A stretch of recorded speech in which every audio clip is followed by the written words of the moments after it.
This is Acupressure Point Spleen 4, and it's on the inside bridge of the foot.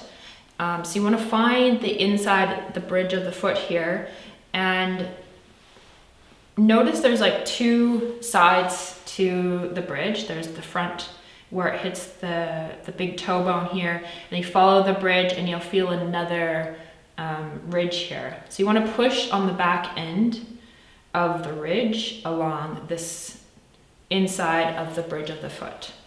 Okay, and then this is spleen 4. You can go in a little bit more here because usually it's quite guarded, but again, be aware and be gentle and go a little bit slowly and just assess how it feels for the person you're working on. And when you feel like you have it there, take 3 nice, long, slow, deep breaths. And when you're done that, gently release.